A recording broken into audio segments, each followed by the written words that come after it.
I'm Joyce Fishman, creator of Carousel, and today I'm your host. Happy to introduce you to someone I admire. We have with us in the studio Malcolm Moran, a Connecticut and New York artist who recently had a one-person exhibit at Norwalk Center for the Contemporary Printmaking. This show was greeted with wonderful reviews, and he is currently showing his work at the Richfield Library Gallery in Richfield, Connecticut through January 2015. His work is in collections in the United States, Europe, and Asia. Malcolm, your work has been appearing in the local and national press with great frequency, and the reviews are very generous.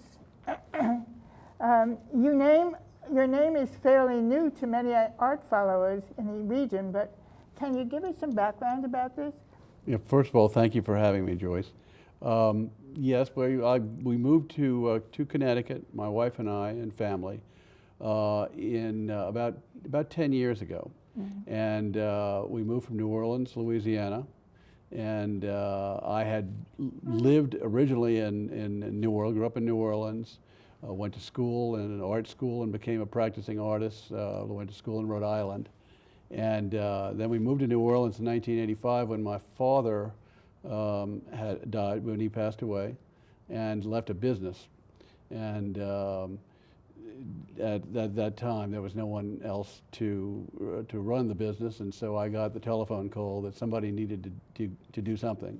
So I had to put my art career for a little bit on hold, and that went a little bit longer than I thought. It went 18 years instead of about 8 months. And but all during that time, I did continue to paint and sculpt and show locally, mostly in the South. And then about 10 years ago, I sold the business and successfully, and decided I wanted to get back to my art career. So I convinced my wife, who was originally from Connecticut, that we should move back to New York, and I should restart my career in New York, and so that's really what got me here.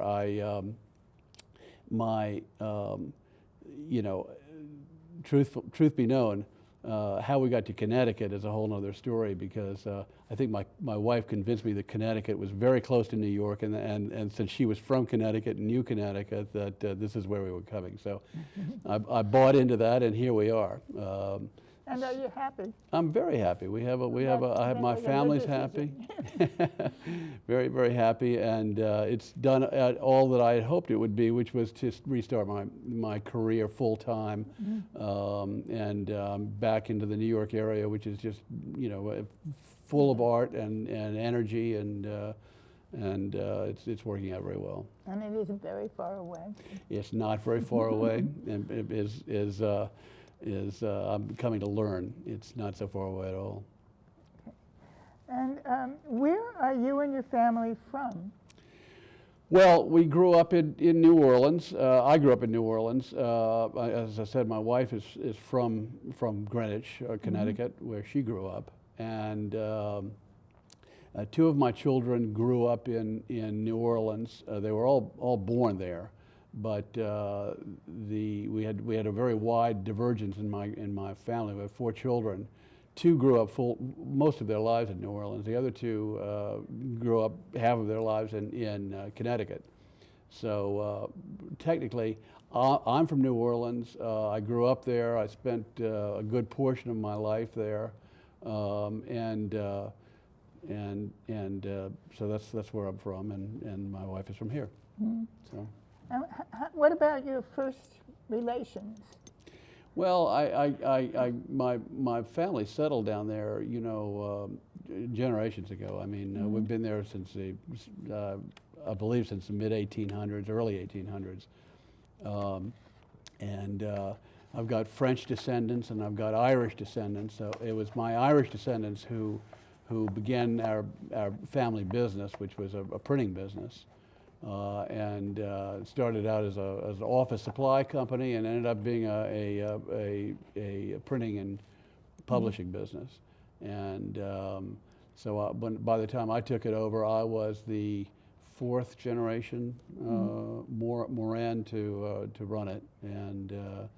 And it was sad to sell it in a way because it had been in the family so long. I felt as though I was sort of forsaking the family name. But on the other hand, in light of all you had a life too. Yes, I had a life too, and in light of all of the things that's going on in the world, I'm very happy.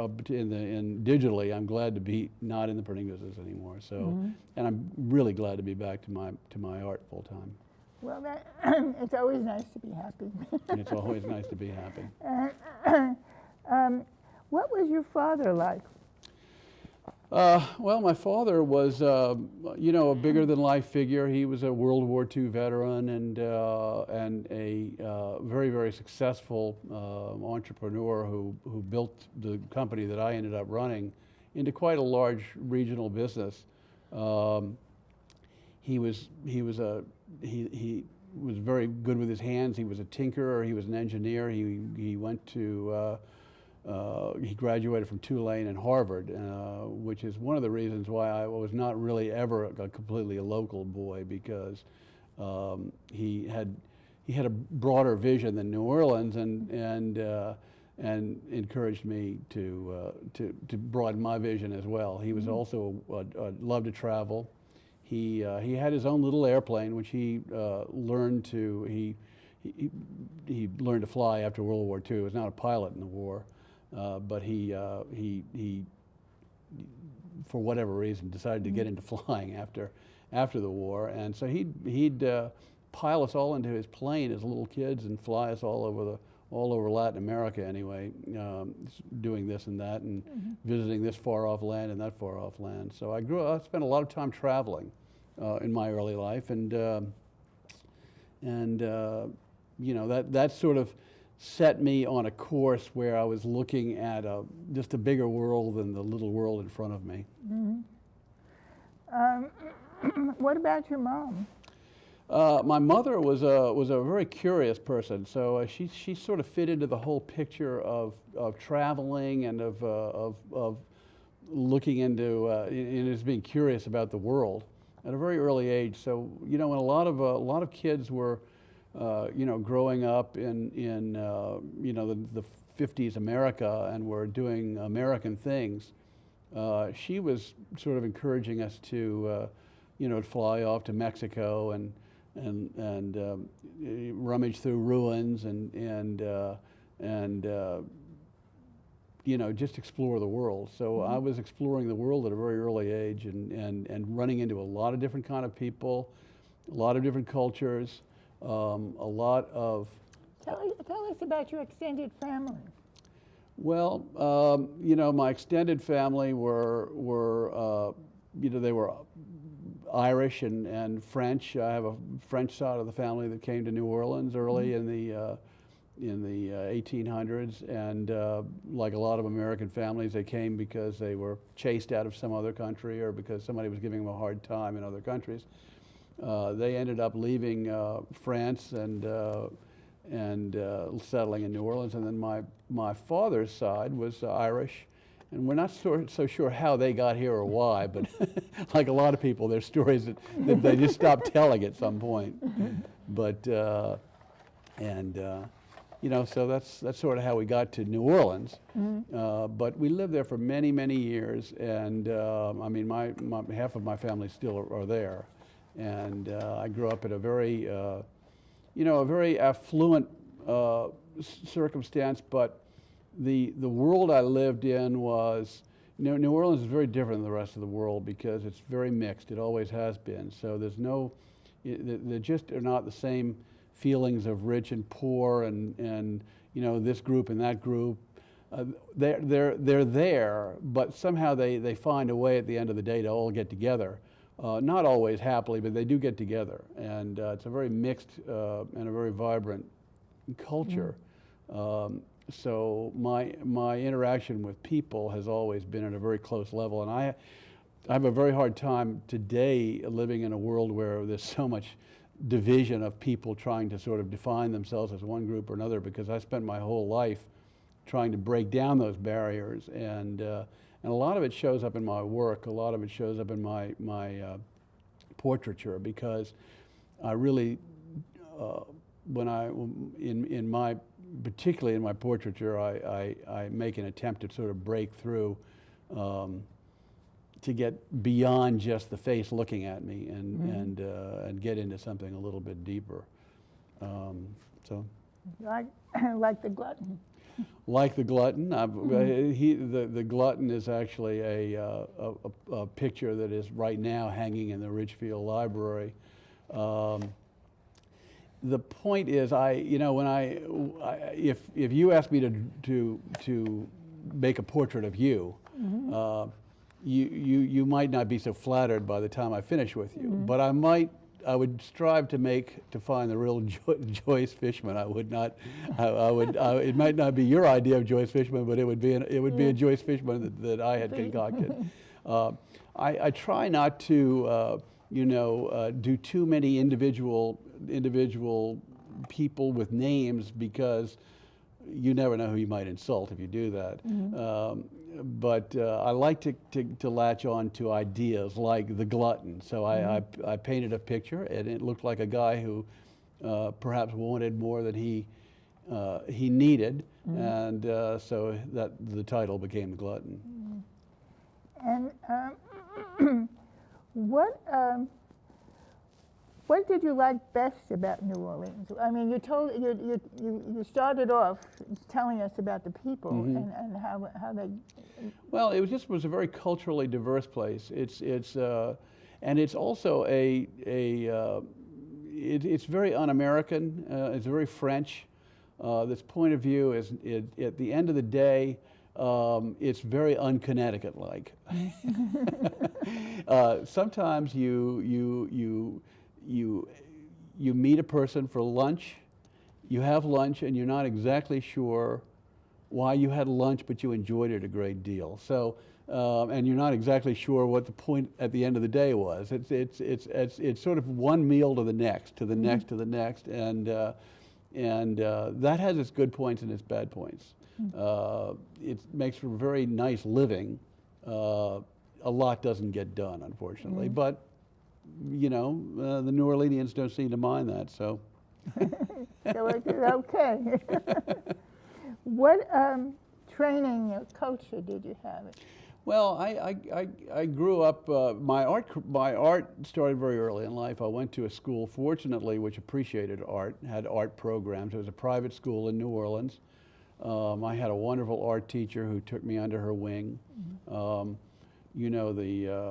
reading, writing, and arithmetic was, I did it, but like everybody, but I never really enjoyed it early in life. So the fact that I had an art teacher there who noticed early that I enjoyed what I was doing was a big help, because she encouraged me, and I did a lot of expressing of myself through art, even as in my early childhood. And then how long did you stay in New Orleans?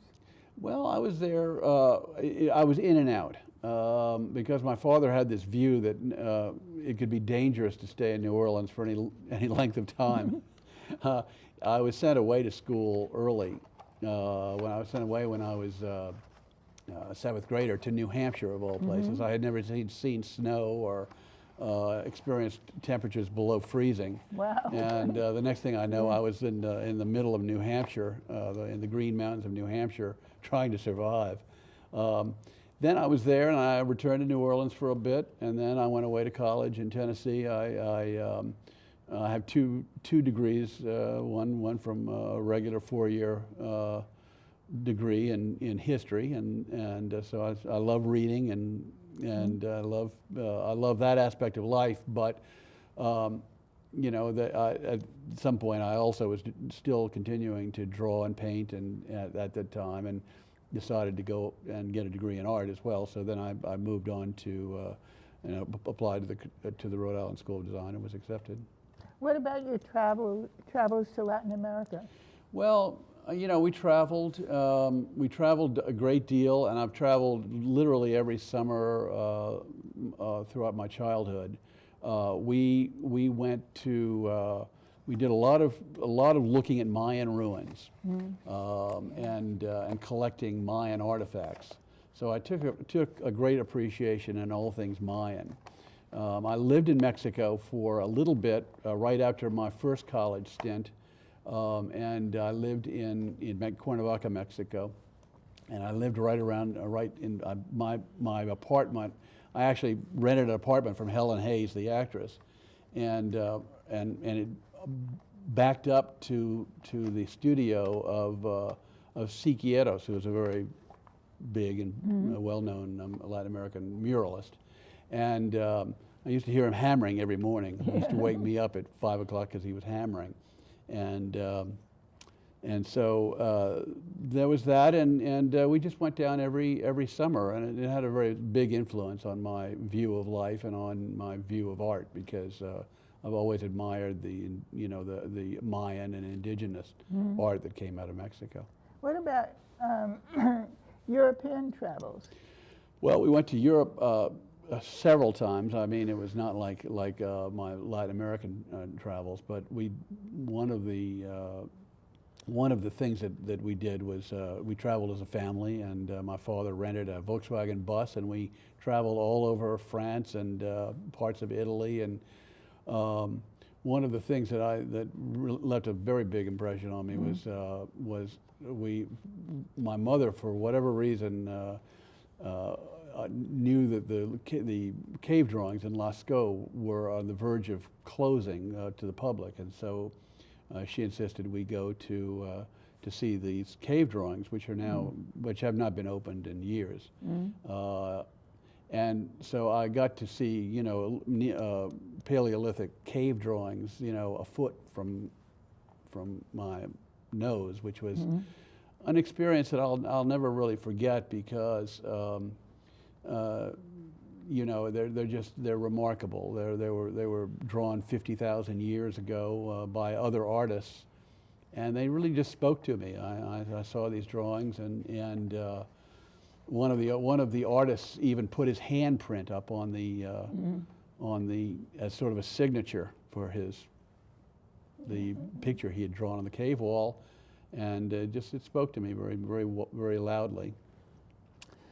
And what education did you get? Well, I as I said, I went to a regular 4-year college. I went to the University of the South in Tennessee, and received a history degree. But then after that, I decided I did want to get a painting degree. So I went to the Rhode Island School of Design and in the mid-'70s, and I applied, got in, and ended up with a degree in painting, which they kindly gave me in 4 years. So I only had to pay 2 years of tuition payments. And at that time I was paying for my own way, so it was important to make sure that I had low tuition payments. Have you been influenced by other artists? Yeah, I think like most artists I have, in my traveling throughout the world, it was always one of the things I always did, and again, it was with my mother's encouragement, but I naturally latched onto it myself, was to go to museums in every place I ever traveled. So I don't know what the world record in museum going is, but I've seen a lot of museums. And so I was always looking and always latching on to certain artists and doing vetting, just naturally vetting what I liked and what I didn't like. But I always felt a very close kin to German expressionism. So a lot of my work has certain expressionistic, feelings about it. Yeah. We might start digging into pictures at this point of the. All right. So you're interested in birds. So tell us about that. Yeah, I am. started painting crows initially because I was a woman who had a very profound effect on me, of influence on me when I was growing up. Was an African American woman who, in the I guess it was late '80s, contracted cancer and was dying, and I wanted to get down to see her, so I got in a car and I was driving to go see her, and this was in the Ninth Ward, which was the area in New Orleans, which was you hear so much in the news about because it was pretty much wiped out during Katrina. And I went down to see her, and on the way, it was a very emotional experience because she was very, very close to me. And on the way, the streets of New Orleans are very potholed. And as I was driving there, I saw a crow in the middle of the road drinking water out of a pothole which was filled with water. And so for whatever reason, I stopped the car and I was looking at him. And I was a block away from the gal I was going to visit. Ione Sargent was her name. And I looked at the crow, and the crow was looking at himself in the puddle. And I thought that was a very unusual thing for any bird to do. Most birds wash themselves in puddles, but they don't necessarily look at themselves. And it was a very sort of a mythical, almost spiritual thing that was going on. And so I sat there and I watched him, and I tucked that image away in my mind, and I came back and I did a series of drawings of crows looking at themselves in the water. And that started me with crows, and I've been drawing crows ever since. Drawing, painting, and printing crows.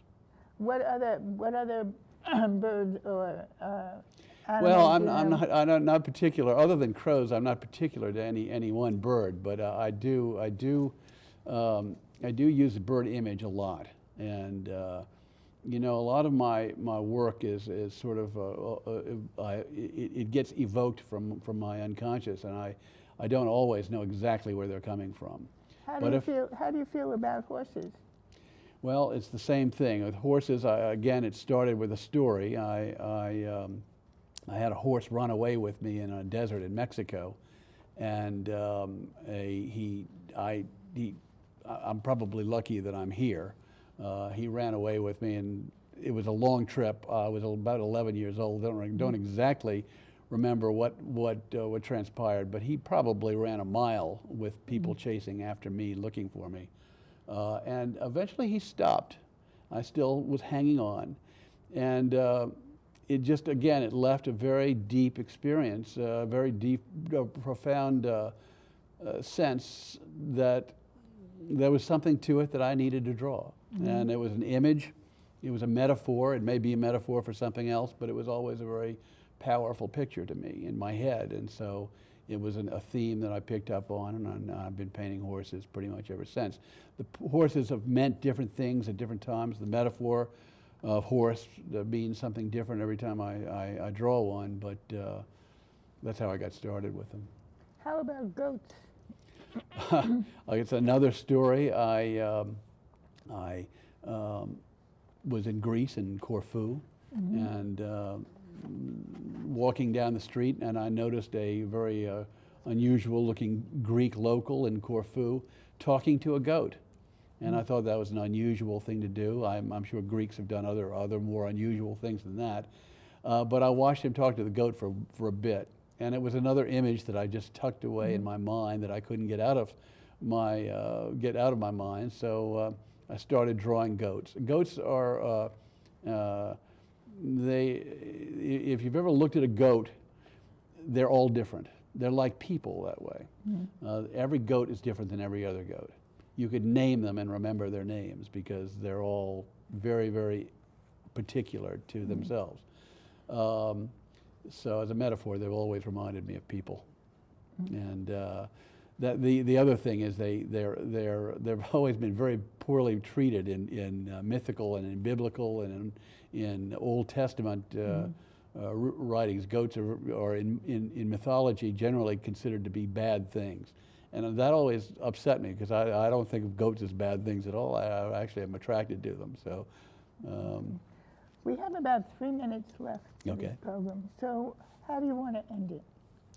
Well, my work it always points to something beyond a picture of something. At least I try for that. Sometimes I achieve it better than other times. Here I am in Connecticut painting goats and palm trees and people from my past, and I've gotten a good response so far, so I'm going to continue doing it. It's people seem to It's respond. part of you. It's part of me, and the important thing is it opens up a conversation with other people that I really find most pleasurable, because when I sit down and somebody says, "Why did you paint that goat?" it usually starts a conversation. The conversation usually ends up in a good place, and although I love selling my work, I also love the conversations that go along in getting to the sale. And if it doesn't end up in a sale, at least I've had a very good conversation. So that really is all I can say. I'm printmaking a great deal in the Center for Contemporary Printmaking at present. It's a wonderful institution with wonderful people. I have worked with people like Tony Kirk and Chris Shore and Marina Ancona, and people who are just have helped me along greatly. I love printmaking because it's collaborative. I don't have to sit in a studio and do it all by myself all day long. I can do that because I'm an introvert, but I enjoy it. I enjoy being with people, and I enjoy working with people. Okay, well, I must tell you that it's been a pleasure, and that I hope we'll continue with this story and hear more about what you do. Very good. Thank you for having me. My pleasure.